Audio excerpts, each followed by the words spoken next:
A'udzubillahiminasyaitonirrajim. Bismillahirrahmanirrahim. Assalamualaikum warahmatullahi wabarakatuh. Klana Yuda Channel mempersembahkan cerita silat serial Mas Karepet episode yang ke-8. Selamat mendengarkan. Semilirnya angin senja yang menyejukkan dari perbukitan di sekitar Kademangan Gerabak ternyata belum mampu menghentikan pertempuran antara Putut Lawik Lugut dari Padepokan Karangselo dengan pemuda yang bernama Mas Karepet. Pertempuran pun telah bergeser di luar pasar yang di sekitarnya masih banyak tumbuh perdu dan semak-semak belukar. Setelah kedua orang itu saling mempersiapkan dirinya, setelah keduanya mengambil jarak, maka Putut Lawik Lugut itu pun kemudian telah mulai meningkatkan ilmunya semakin tinggi. Mas Karepet mulai merasakan udara di area itu menjadi semakin panas. Agaknya Putut Lawik Lugut telah mulai merayap ke ilmu pamungkasnya. Merasakan hal tersebut, Mas Karepet pun juga mempersiapkan ilmu puncaknya pula. Oleh karena itu, ia pun tidak mau terlambat sebelum ia dibakar oleh panasnya udara di area pertempuran. Mas Karepet telah mengambil sikap. Diangkatnya tangan kanannya lurus ke atas dengan 5 jarinya merapat sambil menarik napas pelan lewat hidung. Sedangkan tangan kirinya diletakkan di depan dada dengan posisi telapak tangan merapat menghadap ke atas juga. Lalu tangan yang lurus ke atas ditarik pelan bertemu dengan tangan kiri yang di atas dada dengan menekan napas 5 cm di bawah pusat. Sesaat kemudian terlihatlah cahaya kebiru-biruan dari kedua telapak tangan Mas Karepet yang siap dilontarkan. Ketika udara menjadi semakin panas, maka serangan Mas Karepet pun telah mengejutkan Putut Lawik Lugut. Ia tidak mengira bahwa pemuda di hadapannya akan melepaskan kemampuan puncaknya, ajian lebur seketik. Ternyata Putut Lawik Lugut telah memiliki pengalaman yang luas. Penglihatan menjadi sangat tajam. Oleh karena itu, ketika ia melihat lawannya menghentakkan tangannya mengarah dadanya, ia sudah mengira bahwa pemuda itu telah melontarkan kemampuan puncaknya. Namun, Putut Lawik Lugut tidak menangkisnya. Ia tidak mau membenturkan kekuatan ilmu puncaknya dengan lawannya yang terhitung masih muda tersebut. Namun, dengan sikapnya, Putut Lawik Lugut itu mengelakkan serangan Mas Karepet. Tapi, dengan cepat Putut Lawik Lugut menggeliat.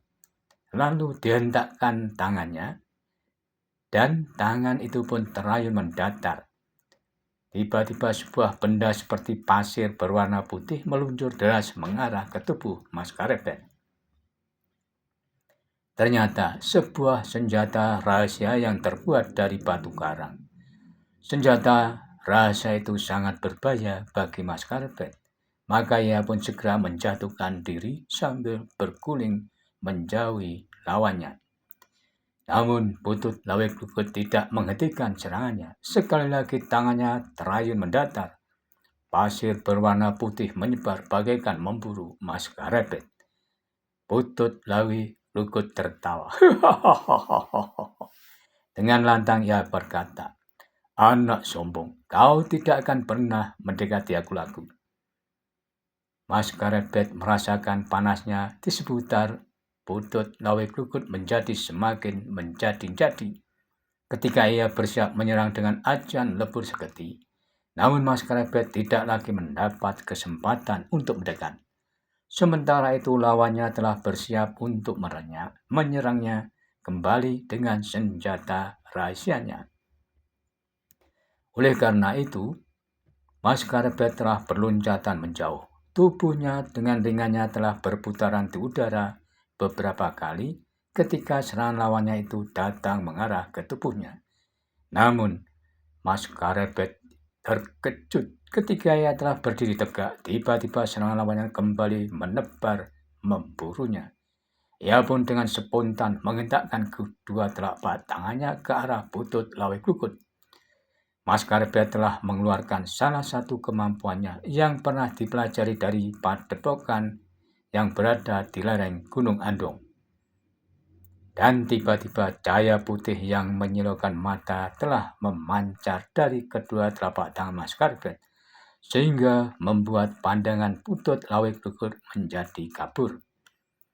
Kemudian kesempatan itu dipergunakan Mas Karpet kembali untuk meloncat berputaran beberapa kali di udara untuk menghindari serangan lawannya.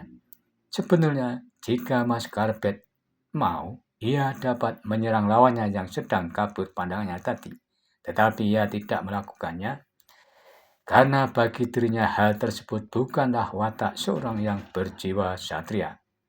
Anak sombong, geram butut Lawe Glukut. Dari mana kau belajar ilmu yang sudah lama menghilang itu? Dari mana aku belajar itu bukan urusanmu, jawab Mas Karpet. Butut Lawe Glukut kembali menggeram. Kemarahannya pun hingga naik sampai ke ubun-ubun. Tanpa banyak pertimbangan lagi, maka ia pun segera melontarkan pasir-pasir putih yang keras dan panas sebagai senjata rahasianya itu. Namun pada saat bersamaan yang tidak diperhitungkan oleh butut Lawe Glukut, itu pun terjadi. Pada saat ia yakin dengan kemenangannya, lawannya yang masih terhitung masih muda itu telah menyerangnya dengan ilmu yang baru dipelajarinya. Mas Karpet meloncat melenting setinggi galah sambil menghentakkan kedua telapak tangannya. Sebuah muasan kekuatan ilmu yang dahsyat berupa cahaya putih yang bagaikan menyilaukan mata telah menghantam dadanya. Pada saat ia tidak memperhitungkannya, butut Lawe Glukut telah terguncang dengan dahsyatnya. Sengatan ilmu yang tinggi pada saat yang tidak diduga sama sekali itu telah membuat tubuhnya melenting tinggi dan dibarengi dengan suara teriakan yang nyaring. Kemarahan butut Lawe Glukut telah membakar jantungnya. Sejenak kemudian butut Lawe Glukut itu jatuh terbanting di tanah. Beberapa kali ia bergulingan, namun kemudian butut Lawe Glukut itu pun mampu bangkit berdiri lagi. Ternyata daya tahan orang itu memang luar biasa. Pada saat tubuhnya terkena serang yang dahsyat, maka daya tahan tubuhnya dengan sendirinya bagaikan terbangun dari seluruh tubuhnya, sehingga ia terlindung dari serangan lawannya yang dahsyat itu. Namun kekuatan ilmu yang dipancarkan oleh Mas Karpet adalah yang tinggi dan sudah lama tidak muncul di dunia kanuragan. Dengan demikian, betapapun kuat daya tahan butut Lawe Glukut, namun tubuh butut itu pun terhuyung-huyung juga. Anak demit, dalam butut Lawe Glukut ternyata kau lalu menyombongkan diri dan berani menyerangku dengan ilmumu itu. Namun jangan bangga dulu, sebab sebentar lagi aku akan musnahkan dengan ilmu ajian Gembolo Geni. Mas Karpet berdiri tegak. Ia tidak ingin terlambat. Meskipun butut Lawe Glukut nampak sudah terluka di bagian dalam tubuhnya, namun agaknya ia masih tetap membahayakan. Butut Lawe Glukut telah menyesali kelengahannya, maka ia berusaha untuk memperbaiki keadaannya. Ia pun segera mengatur pernapasannya dan memusatkan nalar putihnya. Karena lukanya di bagian dalam tubuhnya, maka semua terasa berjalan agak melambat. Di saat butut Lawe Glukut telah siap, maka Mas Karpet telah menyerang lawannya dengan ilmu pamungkasnya. Butut Lawe Glukut memang sempat juga melontarkan ilmu pamungkasnya berupa ajian Gembolo Geni ke arah Mas Karpet. Namun karena lukanya di dalam tubuhnya, maka lontaran ilmunya itu tidak dapat mencapai puncak kekuatannya. Sedangkan Mas Karpet pun segera memusatkan nalar putihnya dan hashtag ajian lebur saketi yang sempat dihindari oleh lawannya sebelum terluka dalam. Mas Karepet pun segera melontarkan ilmu pamungkasnya itu, dan bersamaan itu pula Putut Lawe Glukut pun menghentakkan ilmu pamungkasnya juga. Duar! Dan benturan yang dahsyat pun telah terjadi. Meskipun Putut Lawe Glukut itu sudah dalam keadaan lemah, namun Mas Karepet masih juga tergetar beberapa langkah ke belakang. Tubuhnya menjadi gemetar. Keringatnya telah membasahi pakaiannya yang seakan-akan keringat itu bagaikan air yang baru mendidih. Terlihat kepulan asap memutih dari tubuh Mas Karepet. Mas Karepet itu pun terhuyung-huyung. Ia masih mencoba mempertahankan keseimbangannya. Namun ia pun kemudian jatuh terduduk. Sementara itu Putut Lawe Glukut sendiri yang pada dasarnya tubuhnya sudah terluka dalam menjadi lemah dan bergetar hingga tak mampu lagi bertahan. Ia pun terhuyung-huyung kemudian jatuh berlutut, dan beberapa saat Putut Lawe Glukut pun jatuh terguling. Di sisi lain, Mas Karepet pun kemudian telah menepi dan duduk bersila. Kedua telapak tangannya diletakkan di atas lututnya dengan ibu jari digenggam. Kemudian ia pun telah mengatur pernapasannya. Dengan menarik napas pelan lewat hidung dan disimpan di bawah pusar kurang lebih 5 cm letaknya, lalu ditahan sebentar dan dikeluarkan lewat hidung dengan pelan pula.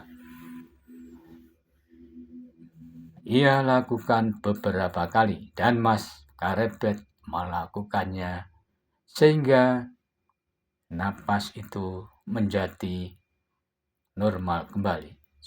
Saat kemudian badannya pun mulai terasa segar, serta tenaganya sudah pulih kembali, lalu ia pun bangkit berdiri. Ternyata Putut Lawe Glukut masih terbaring dan masih bernapas, namun terlihat pelan sekali. Mas Karepet segera menghampiri lawannya untuk melihat keadaannya. Namun baru selangkah ia telah dikejutkan oleh seseorang tertawa pelan di belakang gerumbulan perdu. Tetapi suara pelan itu terasa demikian menghentak-hentak dadanya, dan Mas Karepet merasakan serangan yang sangat khusus itu. Orang itu masih tertawa pelan. Namun lama-kelamaan suara tertawa semakin menghentak-hentak.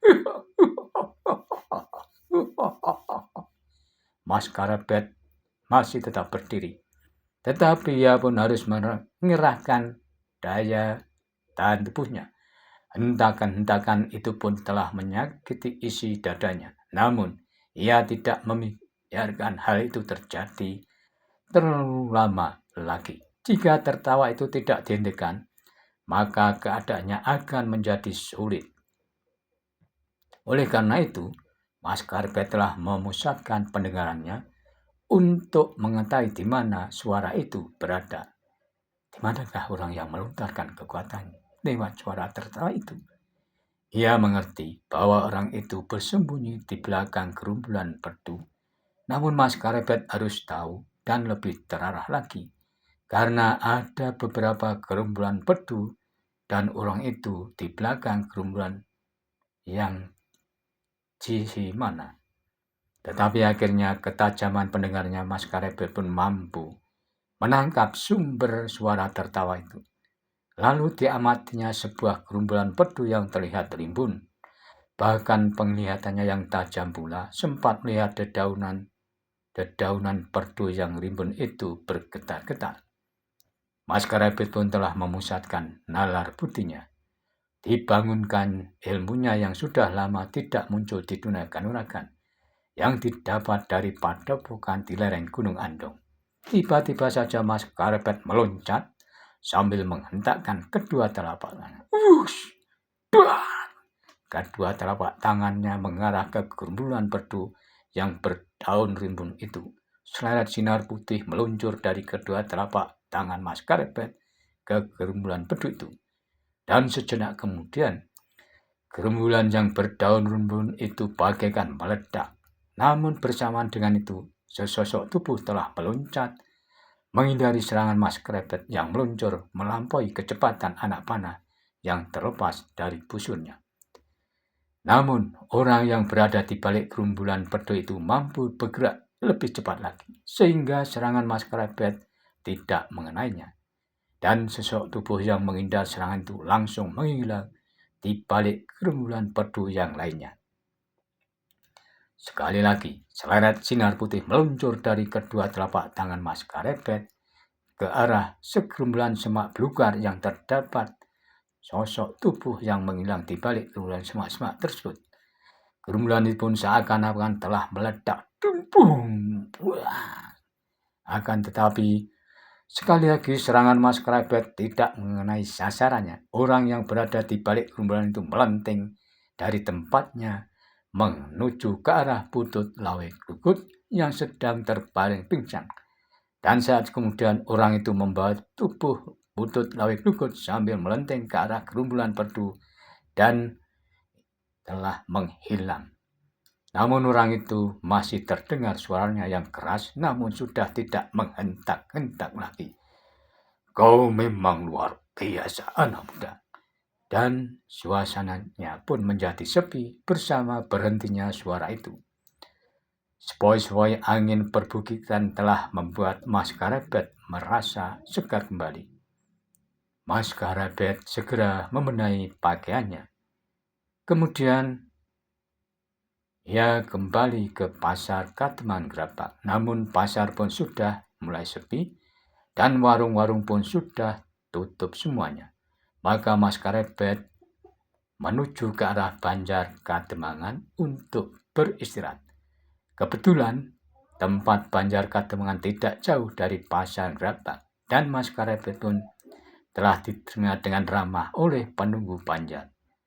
Kemudian Mas Krebet pun dipersilahkan untuk menempati sentong yang kosong dekat dengan sentong penunggu Banjar tersebut. Sejenak kemudian Mas Krebet pergi ke pekiwan atau kamar mandi yang terbuat dari anyaman bambu untuk membersihkan diri dan mandi. Setelah selesai ia pun kembali ke kamarnya untuk melakukan kewajibannya.